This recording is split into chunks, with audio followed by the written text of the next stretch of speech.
Up until the Obama era, traditional conspiracy activists were totally convinced that the Republican Party was a tool of evil, a tool of the world conspiracy. The Democrats were also regarded as part of this conspiracy, but the Democrats seemed a lot weaker and not so threatening. During the Bush administration, 9/11 happened, 2 wars happened, massive new surveillance program, the Patriot Act, and preparations for a national state of emergency. So people could have been put into internment camps. President would have become a de facto dictator. And patriotic conspiracy activists regarded themselves as the target of that grand conspiracy. So with the Islamic threat as a pretext, you saw the buildup of the national surveillance state and the torture and all these new laws. And the Patriots thought they were the ultimate target. This whole apparatus was meant for them. So once the Patriots were neutralized, that was the idea back then. Once the Patriots are neutralized, there was no stopping this new regime. Ultimately, that scenario didn't happen. It was not what the establishment had really planned.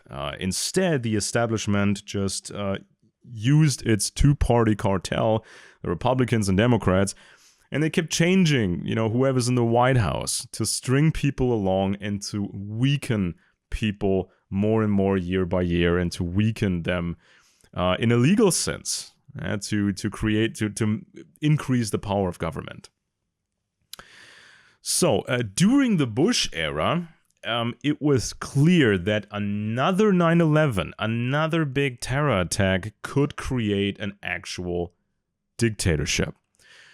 Fox News speculated about nuclear bombs in Dallas by Al-Qaeda and that sort of thing. People feared a biological attack using smallpox at various locations. That could have killed hundreds of thousands. So that's what the situation was during the Bush era. You never knew what was going to happen tomorrow or next week or next month. Would there be a massive new terror attack? And would liberty then come to an end? Would America actually end? The Constitution, the Bill of Rights, would that be over? So that was the situation during the Bush era. And of course there was an explosion of conspiracy media and people tried to figure this all out, and people tried to push back against that. So you have to understand that when you're in the political center or you're in the left or whatever, and you try to understand where this whole phenomenon came from. This was the Bush era. Now, a lot of conspiracy activists today, they were too young back then, or they weren't around back then during the Bush era, so they don't understand all this background. They don't understand how dangerous the Republican Party is. And some of the older conspiracy activists, they sort of forgot about the Bush era, and they've been told that the Republican Party has fundamentally changed and the bad guys are now gone. And that's sort of nonsense. So today's conspiracy activists, they have been virtually taken over by Republican circles. And that happened especially during the Trump era. But it was also happening during the Obama era. Now, during Bush, Fox News said that doubting 9/11, assuming foul play behind 9/11, that amounted to treason. This was not patriotic. You shouldn't actually question anything. But then under Obama, Fox News more and more got into conspiracy content. It started slow and then became more and more and more. And during Trump, that was the biggest change. At some point, Fox sounded just like traditional conspiracy media. So, supposed massive voting fraud in 2020, the leftist deep state, the big mega conspiracy, that sort of thing. So the establishment took over conspiracy media. People used to think, back then during Bush, people thought, well, the system is going to make conspiracy media illegal. They're going to ban everything and they're going to just come after everyone, and this is going to be a direct attack against conspiracy media. But this would have been a dumb strategy. Now, of course, there's been some canceling and there's some deplatforming. I mean, you couldn't expect, big internet corporations to just, provide free hosting forever for conspiracy buffs, right? I mean, that's just too much to expect. Hosting videos for free, promoting conspiracy videos to new people. I mean, you couldn't expect that to happen forever. So, of course, there was some deplatforming, but there was no outright mega banning. Because it was way easier and way more legal to just infiltrate conspiracy circles and to take them over, and to frame everything as pro-Republican, and to frame everything as left versus right. See how that works? So, during the Bush admin, during the golden era of conspiracy media, media outlets, conspiracy influencers, they said it was a two-party cartel. And it was an ideological trap of left versus right. So every crisis, every topic was politicized, and it was claimed that this is a conservative opinion, this was a left-wing opinion, and they got people fighting all the time. So, but nowadays, classic traditional conspiracy influencers, they're now advertising for the Republicans. They're not saying anymore that it's a cartel. So now Fox News is praising conspiracy influencers, and conspiracy influencers are praising Fox News and people like Tucker Carlson. This sort of thing was unthinkable during the Bush era. And back then, conspiracy activists knew that the Republicans had manipulated the elections of 2000 and 2004. This was documented pretty well by Greg Palast and others. So the conspiracy buffs also understood that this was part of the bigger strategy. This was part of the cartel of Republicans and Democrats. So the cartel wants change in the White House every 4 to 8 years, and change in majorities in Senate and Congress every couple of years. So to string people along to create the impression of a living democracy. And so somebody decided to have a Bush admin. So that's why manipulations were done, and you got a Bush admin twice, from 2000 to 2008. And so conspiracy media used to report on that, but not anymore. All of that is forgotten. Now conspiracy media acts as if the ruling class of America is really split into a left bloc and a right bloc, and they really try to destroy each other, which is nonsense. Utter nonsense. And now it's claimed that only Democrats are faking elections, and they created millions of ballots out of thin air, and the goal is to arrest all the right-wingers and to have this big mega confrontation. That is complete nonsense. Now, what caused this golden era of conspiracy media in the 2000s? What were the deciding factors during the Bush admin? Well, it's mainly three factors. The internet had matured technologically, so the bandwidth was better. You could spread video, not just audio and text. Many new users were online, and new people became activists who were not as ideological, right? They weren't as right-wing or left-wing or esoterics or whatever. They were just interested in the important topics. And then the Bush admin was so crazy that these typical barriers between groups of people became weaker. So normal people, average people, they suddenly assumed big conspiracies, concerning 9/11 and other things, and the wars, and the corruption, and the Patriot Act. So even the normies were now questioning things. And many, many people didn't trust the official 9/11 commission. So there wasn't this separation anymore between the conspiracy buffs and the normies. So people came together. And then you had conservatives and leftists coming closer together. People tried to find common ground. They kept promoting the Bill of Rights, the Constitution, and you even saw a resurgence of libertarianism, and you saw people like Ron Paul becoming sort of famous, right? Because conspiracy media, alternative media was pushing him really hard.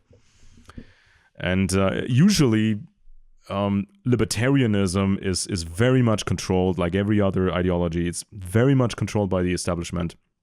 They've created all these think tanks, and they buy up everything, and they push a certain version of libertarianism, which is just supposed to serve mega corporations, which are secretly aligned with the state. And it was made... things were manipulated in a way so that there was never an actual big libertarian party to threaten the Republicans and the Democrats.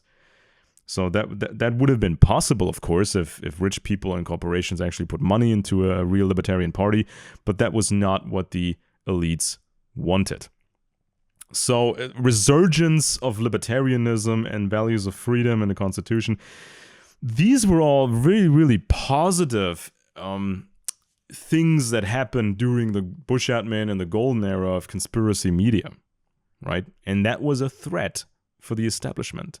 People actually came together. So then in 2008, Obama administration. So they put this guy into office who seemed like the complete opposite of Bush. An African American who's really suave and he can act really nice when the cameras are rolling. So that basically killed a lot of the energy that had that was present during the Bush era, and that drove people apart.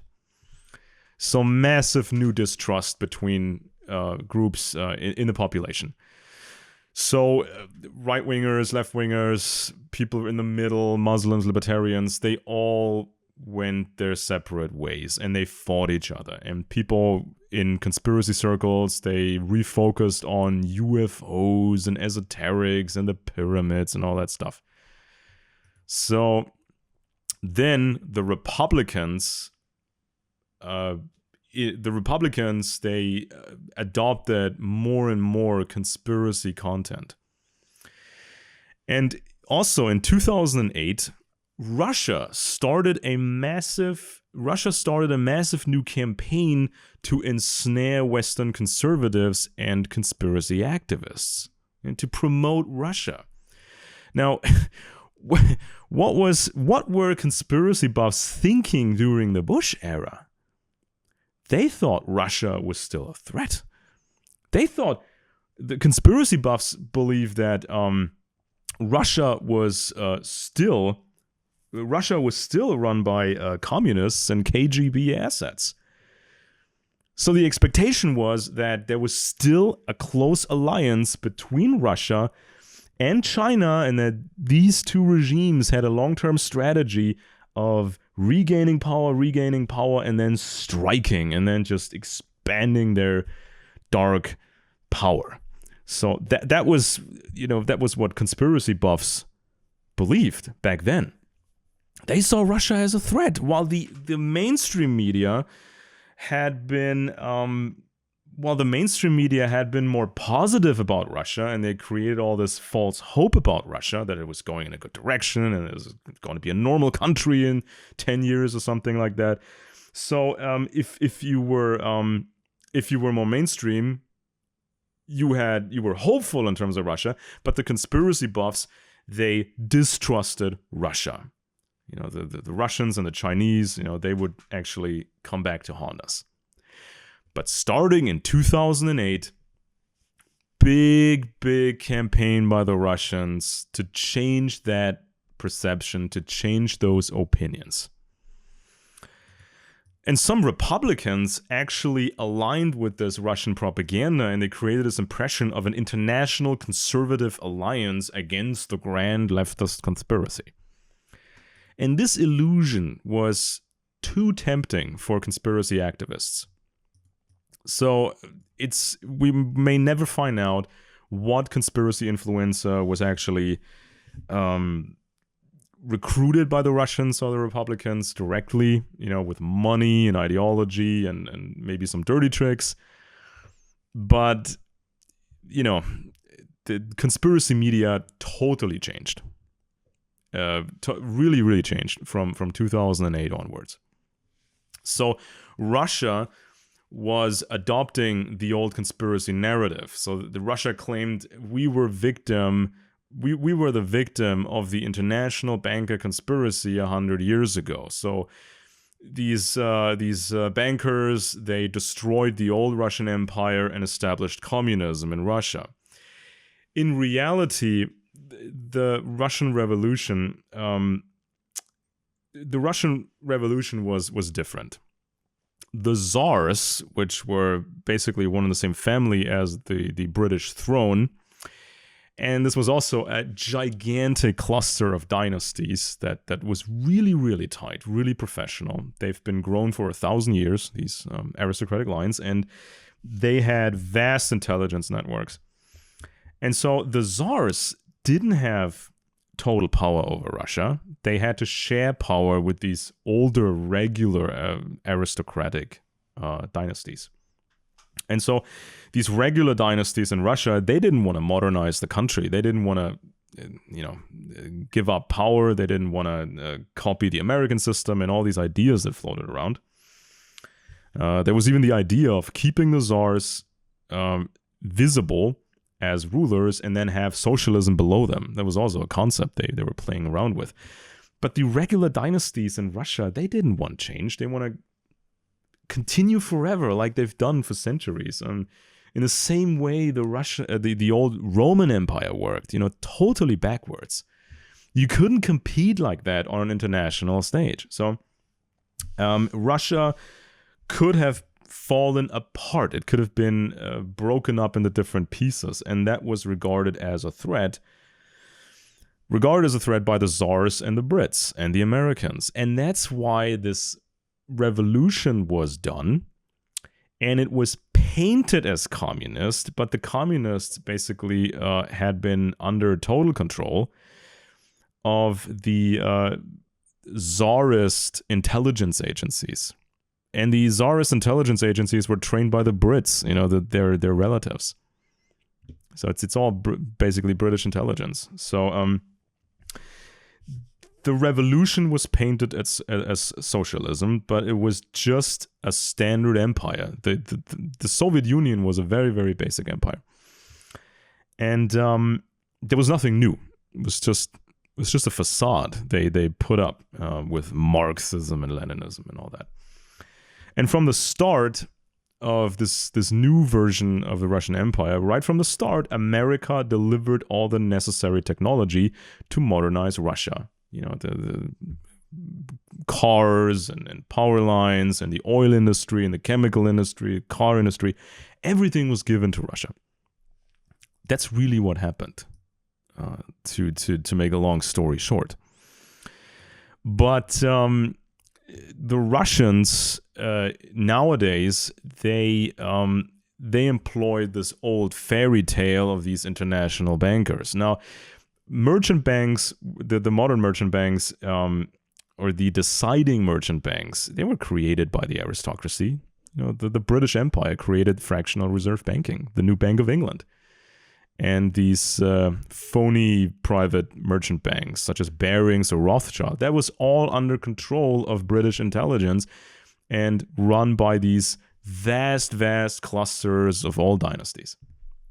That's what it was. But British intelligence had spread the myth. Intelligence had created this fairy fantasy tale that small Jewish banker families, tiny, tiny banker families, had actually taken over the British Empire and the United States, and nobody stopped them, and their only methods were a bit of standard, intelligence work and bank loans and that sort of nonsense.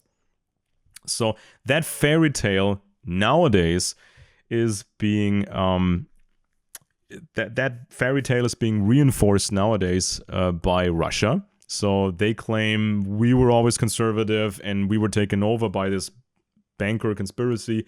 Now we've shaken off that evil conspiracy, but this conspiracy is still trying to get us and destroy us, and so we're fighting this conspiracy, and everybody who hates this conspiracy is our friend. And that's how the scam works, ladies and gentlemen. That's how the scam works.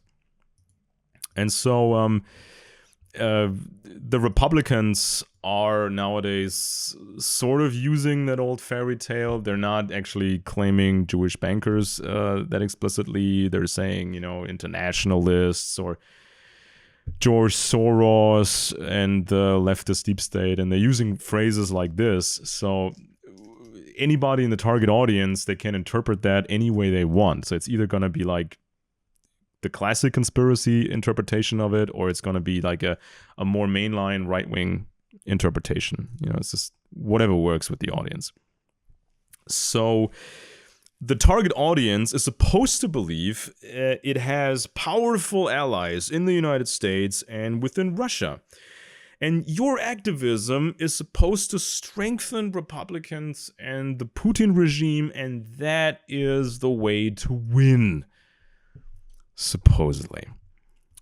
The Democrats, of course, they play the role of opposition. So the Democrats, they positioned themselves very much against Putin, even though in past years the Democrats had been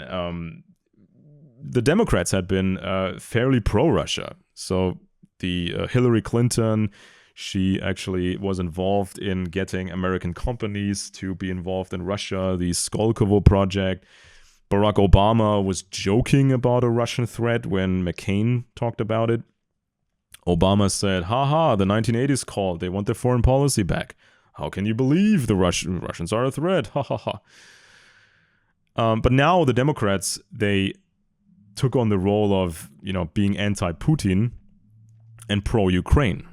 And of course, the right-wingers are encouraged to take up the opposite position. So the more the Democrats are funding Ukraine, the more Republicans and right-wingers are saying Ukraine should lose, Putin should win, he should take over this big country and enslave the Ukrainians, and this would be great in the fight against the world conspiracy. This is the level of insanity we're facing right now.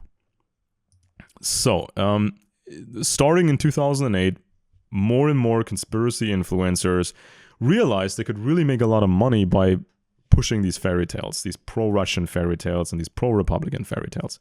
Conspiracy influencers actually sold out to the biggest conspirators. Sometimes they didn't even realize that. So, especially under Trump, people were throwing money at you if you fueled all those fantasies and the Q stuff and that. So millions and millions of dollars. So for many, this was the main motivation. Just get rich quick. Oftentimes, they didn't even believe what they were saying. So interpreting Q stuff that made no sense, or people were pushing Trump even though they secretly hated Trump. And we now hearing from the Fox News lawsuit that many at Fox didn't really like Trump, even though they created the opposite impression. Jones from InfoWars said that he wishes he never actually met Trump, or he never gotten involved with Trump. And we all knew that because if Hillary had actually won the election, conspiracy influencers would have made way more money, and they would have never had to explain anything when these promises didn't pan out, these Trump promises. And so during the Trump era, during the presidency of Donald Trump, there were new laws against Russian propaganda, continuations of provisions of the Patriot Act, more surveillance, more internment options, more preparations for emergency rule. So all this stuff from the Bush and Obama era, all this stuff was continued and expanded. But the conspiracy audience didn't really realize that. And so the influencers lied to the audience and told the audience, we're on a good path, we're going to win, this is all going to be great. And at the same time, everybody was so obsessed with Trump, the aging real estate guy. During that time, Koch Industries and other big players, they funded the next generation of politicians. So another 100 politicians, another 100 politicians completely under control. And activists wasted their time and money on Trump. So, people were falling more and more for the Russians, and that actually became a problem for them. So it's easy to trigger some laws against, foreign entanglements and taking money from the Russians and conspiring with the Russians. There's so many laws that you don't even know. There's just way too many laws against that sort of stuff.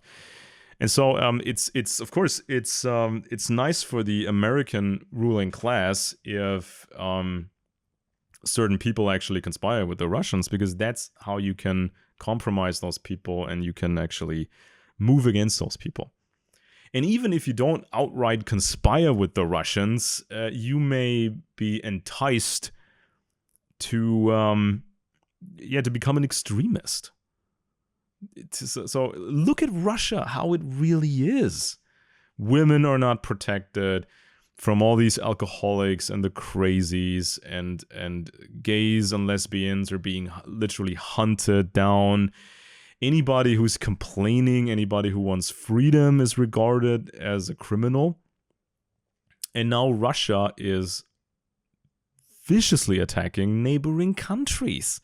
And Western activists are finding excuses for all that, and they claim Russia is always the victim, right? And that sort of activism over here scares off many people. So men, women, younger people, they're all disgusted by that activism, and that just drives people apart over here, which is not a good thing. So it's this primitive polarization. So here's the world conspiracy, and we're telling you how this conspiracy is designed, what it is, and who's a part of it. And that over here is the total opposition against this conspiracy. Those are the good guys, and we're telling you who the good guys are. I mean, it's ridiculous. I mean, back in the old days, back in the golden era, back during the Bush era, conspiracy activists actually got closer and closer to unraveling the secrets of the hidden cartel of the superpowers. So, which is kind of the most important, well-kept secret ever. But the secret is too big. You can't fully hide it. So, initially, especially during the Cold War, conspiracy buffs were not supposed to understand that this is a cartel. They were just supposed to believe that some evil circles in America were supporting communism over there. But then you had academics such as Anthony Sutton, Carol Quigley, and they moved closer and closer and closer to the truth that this is a cartel. So if you pick up a copy of Carol Quigley's book, Tragedy and Hope, you can skip the first 800 pages or so, right? And what he said about the new merchant banks in the 1700s and 1800s, that's not the relevant stuff. The relevant stuff in Tragedy and Hope comes at the end, around the 800 page mark or 900 page mark. That's when Quigley tells you it makes no sense for the superpowers, and back then there were only two, it makes no sense for them to truly wage a full-out war against each other. Because this was the atomic age. You can't really win a war like that in the atomic age. So it's much more enticing to have a secret cartel, to scare the rest of the world and prevent anybody else from rising up, any normal country from rising up. So you need proxy wars every now and then to maintain the superpower status, to scare everyone, and to scare everyone with the specter of an all-out nuclear war. And these proxy wars, they can be started at will, anywhere, at any time. They can be prolonged, they can be shortened, they can be stopped. Any way the superpowers want. That's what Carroll Quigley told you. And he didn't understand about how big these old intelligence networks were, how far they go back. And he didn't pursue this interesting concept of a cartel of superpowers. He just briefly mentions it as sort of the climax of his book. But still, Anthony Sutton, Carroll Quigley, they were not conspiracy authors. They were academics, but the conspiracy crowd, they sort of quoted them, they read them, and so there was actually a chance for people to understand the cartel. But especially since 2008, the Republicans and the Russians, they've been busy covering up that cartel. Nobody's supposed to understand that. And so, even during the Cold War, Republican circles tried to control conspiracy media. So, for example, you had the very influential John Birch Society, which was financed by Koch Industries and other players and stuff like that. And the Birch Society put out these multi-million copies of bestseller books, right? Very, very successful. And they defined the genre and they redefined the genre. So they were aiming for a more serious image. They put in interesting facts that were not really secret, but they were interesting. They told you about the Bilderberg Group and the CFR and Trilateral Commission and that sort of stuff. And authors such as Cleon Skousen and Gary Allen, they were not just crazy people from the middle of nowhere. They had a certain format, and so that was kind of the new wave of conspiracy media. So that's how more people got in touch with conspiracy media, and it even reached some more mainline Republican circles. So, but the whole thing was a setup. The whole thing was just a trick. It's just to string people along. So they told you to vote, basically to vote Republican at the end of the day, because there's nothing else to vote for the target audience. Vote Republican and wait for powerful right-wing networks to save America. You're just supposed to wait. And of course, people waited for decades and nothing ever changed. So it was only a matter of time until conservative patriots found out what Republican administrations had done, the corruption, illegal wars, the military-industrial complex, the surveillance, all this stuff against the Constitution. I mean, at some point, patriots would realize the threat was not just the Democrats, it was the Republicans as well. And so this conspiracy media was pushed to control people, to control the patriots, and to string them along. So promises of saving people, right-wing circles would arrest the bad guys and that sort of stuff. This is the same we heard in the Q era and during the Trump era.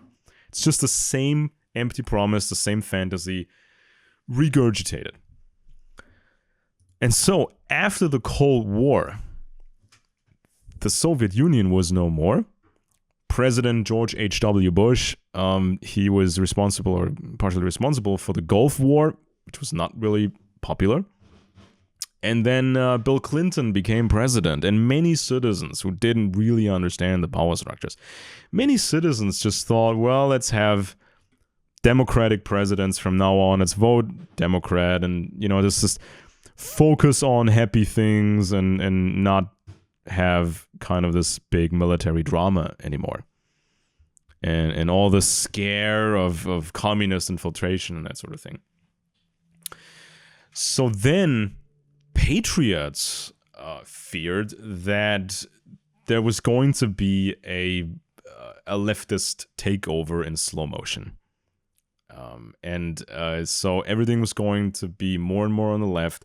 And at some point, the United Nations would assume control over America, and American patriots would be disarmed and even put into internment camps. That was the idea among conspiracy buffs.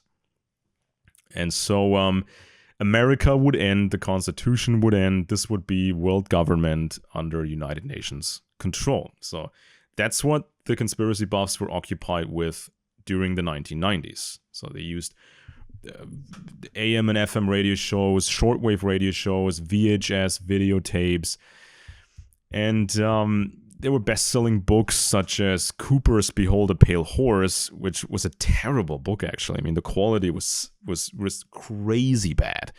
I mean, I've taken this apart chapter by chapter, and it's mostly content from other sources. I mean, worthless content, totally false content, just sourced from other places, and that's most chapters. And the only chapters written by Cooper are meaningless. He's just rambling about organizations that people already knew, and sometimes he was talking about imaginary organizations and how they are supposed to be connected to each other. It was just worthless, but it still became a bestseller. So this was the scene in the 1990s. They didn't really know what to do exactly and where to move. The militia movement became stronger. But then in 1995, Tim McVeigh, a truther activist who got more and more into trouble and turned more and more insane, he did the Oklahoma City bombing,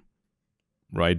I mean, he just went into a downward spiral. He used to be kind of a military officer, and he could have had a bigger career. He wanted to become special forces guy, but then after the first Gulf War, he was traumatized, and he was not fit enough to do the selection training for special forces, and he just didn't want to be a regular officer anymore. So he quit, and then he got into the conspiracy circles, activist circles, but that only got him into more and more and more trouble.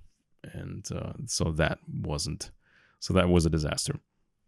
And so he feared the big attack of the world government, and so he tried to get things moving. But the effect was that the militia movement became weaker after Oklahoma City. And then a couple of years after, 9/11 happened, and the internet caused this big boom phase for conspiracy media. There was a golden era, but this golden era ended in 2008. So then Ron Paul and conspiracy guys, they cooperated with Russia Today, the television station. More and more pro-Russian guests, more Russian narratives, more Republican narratives, more audience, and more money. That's what happened after 2008. And older Republican voters were dying off, and the younger people, they tended to be Democrats more and more. So the balance was threatened. The political system, the cartel was threatened. So that's why Republicans pushed more and more conspiracy content, especially with younger people, and they got these people to vote Republican.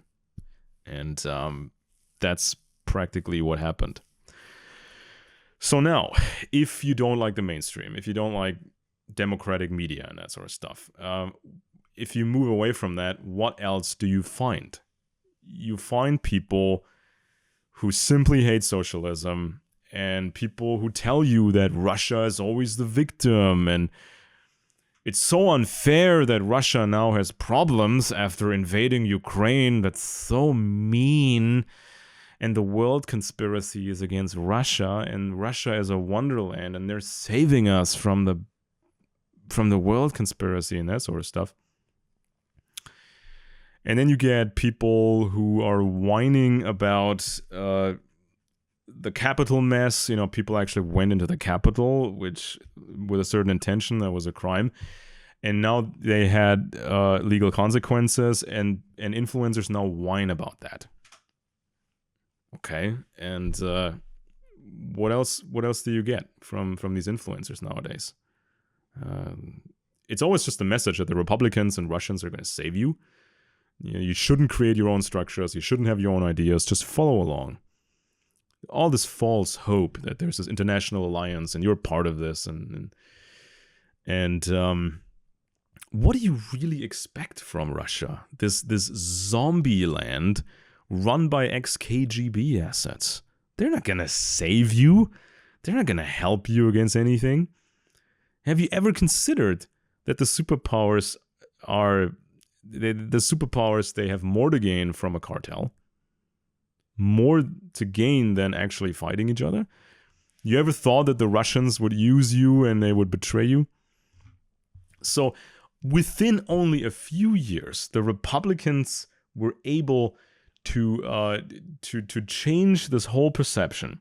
So they went from being the tool of the world conspiracy, during the Bush era, from being a tool of the world conspiracy, they went to appearing as the saviors who are going to save you from the world conspiracy.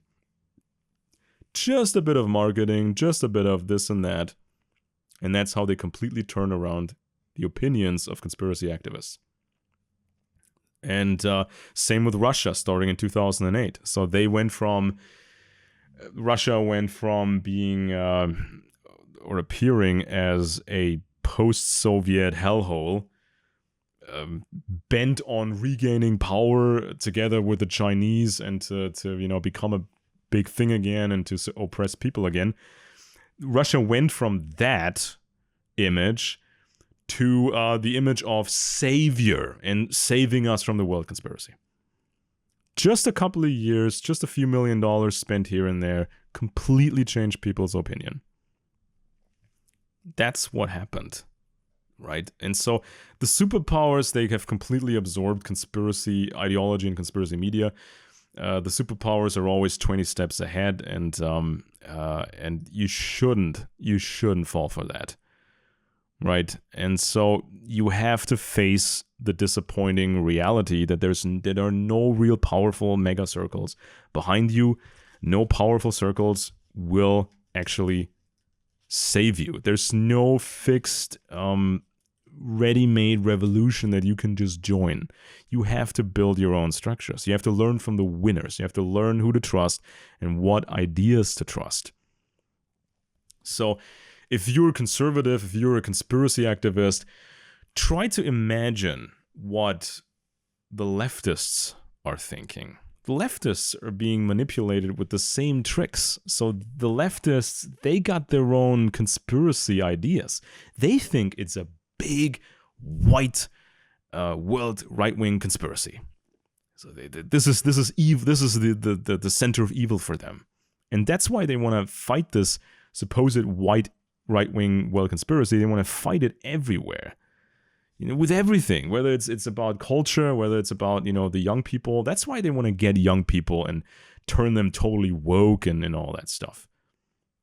That's why leftists want as much migration as possible and to waste white people's money. Because they think that's how they fight the big world conspiracy. But by doing all of that, they're triggering the right-wingers, and the right-wingers are looking at this and they're thinking, wow, this is exactly what we've been talking about. This is exactly what we're warning about, and we feel emboldened by that. So we just gonna fight more and more. And then the right-wingers, they're doing their thing, and the leftists are looking at that and thinking, wow, we always knew they were totally evil, so we have to fight and fight and fight. And so you can never win in this ideological cartel with these two political parties. So it's not uncommon for activists to not really understand their own activist causes. I mean, same goes with climate activists. They don't understand that climate science is completely military and it's completely dominated by Britain and America. And leftist activists, they don't really know the true hidden story about communism and the intelligence level of how this actually happened. So it's not uncommon, and so conspiracy buffs, they don't even understand their own activism, their own activist causes, and the history of their own circles. And I have studied this. I've been studying this for a very long time, and we will put out more material about this so you can actually make better choices and you can form better relationships or repair relationships and not be taken for a ride.